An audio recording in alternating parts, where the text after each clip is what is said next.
Hi everyone. So today I'm going to talk to you guys a little bit about linear loading. So linear loading is the theory that if we continuously add weight each week, we will continuously see progress on the bar, which makes a lot of sense, right? If we're continuously adding weight, we should in theory continuously get better. Unfortunately, it doesn't quite work out like this. For example, when I first started working out, my bench press was around 95 pounds. Now, if I continuously added, say, 5 pounds every single week, I've been training for about 7 years now, my bench press would be topping out around 1,800 pounds, which unfortunately is not the case. The reason this doesn't work, we can look at it from a couple of perspectives. So we'll start with the physiological perspective. This doesn't work because we never allow our body an opportunity to recover. This is showing you a theory called supercompensation. Now, supercompensation is essentially this idea that when we provide a stress to the body, it's going to adapt provided it has ample opportunity to recover.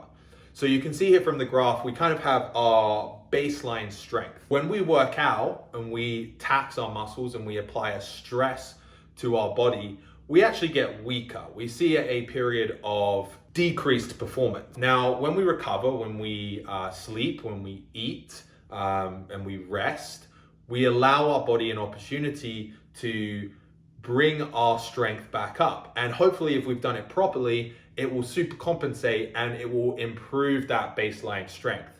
Now, if you don't provide your body ever an opportunity to recover like this, you don't ever get back to that baseline. And then you work out again and we decrease even further. Eventually, what happens is this can lead to overtraining. It could potentially lead to increased risk of injury and increased risk of burnout as well. So linear loading also doesn't work from a psychological standpoint.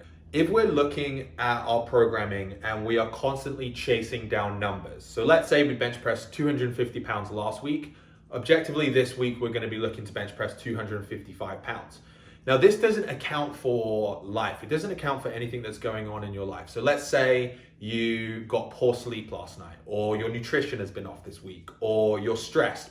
All of those factors are going to play a role in your ability to recover, and it's going to play a role in your ability to perform in the gym. So what can happen here is, number one, you get someone who doesn't give a crap that they're still weak, and they're going to push for those numbers anyway. These people are leaving themselves open to risk of injury if their body is not properly recovered, and they're pushing weights that their body is simply not ready for. There's also the person that goes to the gym and they're chasing these numbers, and unfortunately they don't hit those numbers.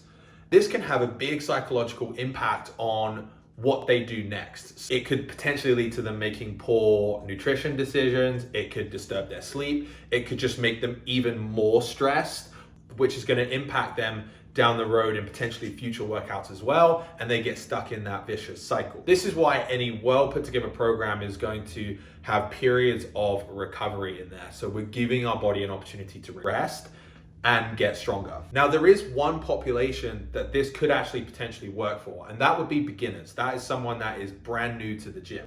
Having said that, I don't know if this way of loading is actually working for them, or whether it's just the fact that because they are beginners and they're working out, they're seeing improved neuromuscular connections and they're seeing improvements in technique as well.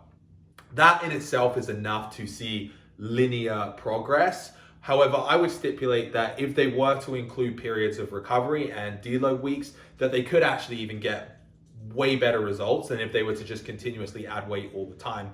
And they don't leave themselves open to those potential plateaus and those potential injuries. Just because something works doesn't mean that there is not a better way to do things. So that is it from me, guys. Just a quick summary there. Linear loading probably isn't a good strategy for anyone. It might work for beginners, but I do think that beginners can benefit from periods of recovery as well.